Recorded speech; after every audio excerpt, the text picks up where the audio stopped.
Hey everybody, welcome to my channel, Permission to Live in the End. I wanted to stop by and have a discussion with you guys about something. I've been collecting some data on some information, and I just wanted to have a discussion, get your thoughts based on what I'm about to say. But I'm going to title this video, The Number One Reason Why You're Having Problems Manifesting, or something to that effect. Because this has been something I've been doing research on. And you know, when I say research, I consider myself a scientist of myself. So I go inwardly and ask myself questions regarding this, as well as I've been collecting data from people who actually have been attempting over the years to manifest things, or they're just coming into the desire or want to manifest something. So I've been speaking with them as well to further understand what I'm about to share with you. But it all stems from me asking a question because I have a mastermind and I'm a part of other various groups. So I'll say I'm a part of the quote unquote manifesting community, which actually there isn't a manifesting community because everybody is manifesting all the time. However, I'll just say the manifesting community are those who are actively or consciously actively seeking to manifest things in particular, and they're looking for the result. So in doing this work, what I want to help people with, and my greatest question has been, what causes people to quit manifesting something that they say that they desire? So the first thing I'll point out is they said they desired it. So it's not something somebody else said. They said, or you said that you wanted this thing, and somewhere along the line, you or they end up quitting. And so I have a consensus from people that yes, this is exactly what I do. So it, you know, from their perspective, yes, this is what I do. From my own perspective, because I said that a part of this whole thing for me is going inwardly and assessing what it is that I do in relation to this. And I noticed that I may back off of something and perceive that I need a break from, something. However, I never give up.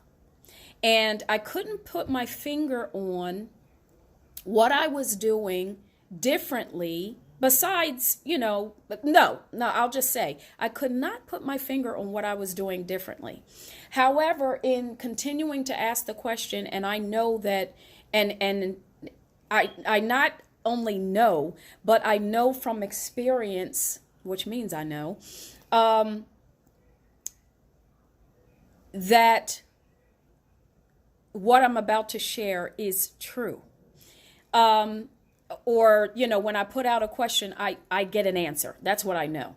When I put out a question, I get an answer. So let's just say that in terms of what Neville Goddard speaks about, in terms of the thoughts that we're assuming about ourselves, the things we're assuming about ourselves, the conceptions that we have about ourselves, my assumption and my conception of myself is that when I ask a question, I always get the answer. And because of that, I do.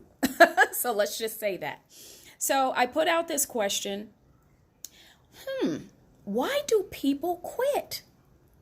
Why are they quitting something that they say that they desire? If you said you desired it, how can you quit? Why are you quitting? I'm like, I need to understand this.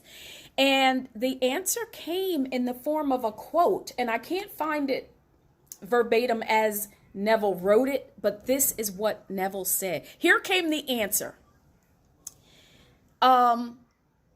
You cannot commit to what you do not love. You cannot and you will not commit to what you do not love. Okay? So that tells me immediately that either the desire that you said that you desired, there's an aspect or some intricacies within that desire that you don't love, or the entire desire itself is something that you do not love. And how can this be? How can it be that, we're perceiving that we want something, however it turns out that we don't love it? How can this happen? Well, when I thought about that, I thought this could happen very easily. What could happen is that society's expectations, societal training and teaching about what quote unquote success is, has a great influence on people, as well as the roles that we're playing in our lives. There are expectations, there are assignments to those roles. And if we're not paying attention, which leads me to my next topic that I'm going to talk about, if we're not paying attention, then we can perceive that certain things that we say that we desire based on the role and based on societal expectation is something that we desire, when in actuality, that is not the truth. It is not your truth. And okay, so let me slow down just a little bit.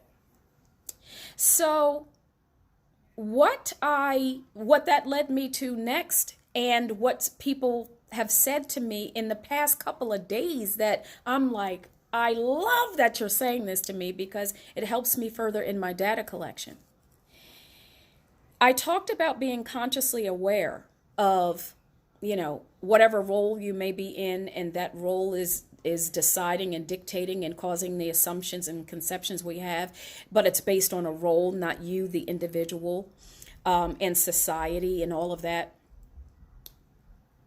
My point with that, it had to do with awareness, and if you're not aware, and if you are not someone who spends time with yourself to hear from yourself on a regular basis, then, and coupled with that, you're not regularly an introspective person paying attention to yourself, building a relationship with yourself, this is how we can come to a place where we don't understand the difference between the roles we're playing, societal expectation, and us, the individual.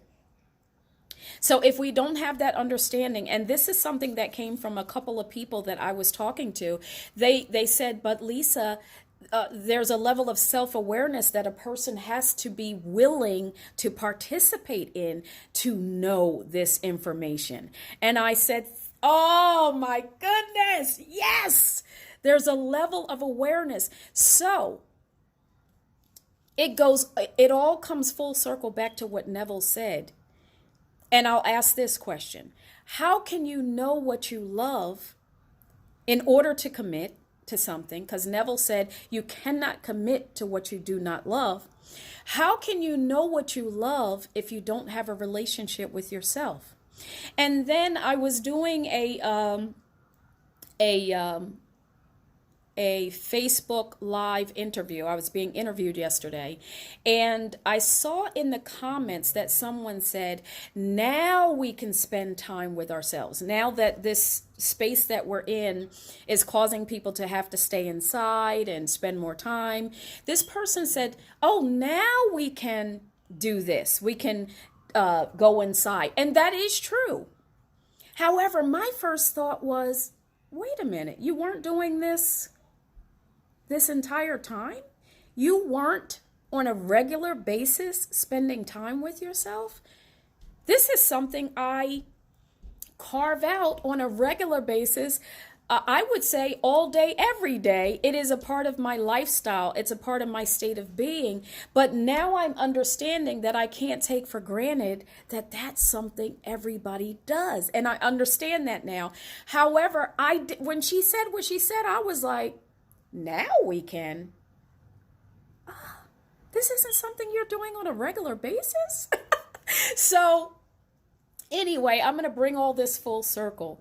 First of all, I want to hear your thoughts about this, because my process in helping people to be able to experience the results that you're looking for, the results you're looking for in terms of your desired outcomes, your desired outcomes, is to help you to understand what it is you actually love. You, the individual, not your role and not societal expectation. To help you to understand what it is you love versus what you've been compromising. And when you're in love, just like in a relationship, when you're in love with this thing, whatever it is that you desire, whatever it is, not a thing necessarily, it could be anything. When you're in love with that, it will propel you or cause you to want to be more clear about it. In order to be able to go into the state of being of it, as if it has already been fulfilled. In order for you to remain persistent, in order for you to receive results. So this is my process. You've got to love it in order to even want to get more clear about it, in order to go into the state of being as if it has already been fulfilled, in order to remain persistent, in order to get results. But we're starting with the love part. You know what it's like to be in love. If you do, you know what that's like. Nothing can stop you. You're in a very specific state of being regarding being in love. And so I want to talk about this. I want to hear your thoughts. I was going to go live on YouTube, but something's going on with my computer. So I said, you know what? I'm going to do a video and encourage people to give me your feedback, because when I put this process out, this path to your desires being fulfilled, you actually having that experience, this is what came forth. And people, when I talked about that love part, people said, you're absolutely right. This is what I was getting confirmation of from people, that yes, this is what causes me to deviate, or causes me to go off and start doing something else, causes me to keep, what does Neville say? He says perpetual, oh man, I can't remember, but I'll find it. It's, I gotta remember. But anyway, I kept getting from people, this is exactly what's going on. This is exactly what's going on. So I want to hear from you. And I'm going to share this video in other areas as well. But please, I want to hear your thoughts. So anyway, thank you so much for stopping by my channel, Permission to Live in the End. Don't forget to share this with somebody you love. And don't forget, please do hit that subscribe button. Share this with somebody you love. And I will see you on the next video.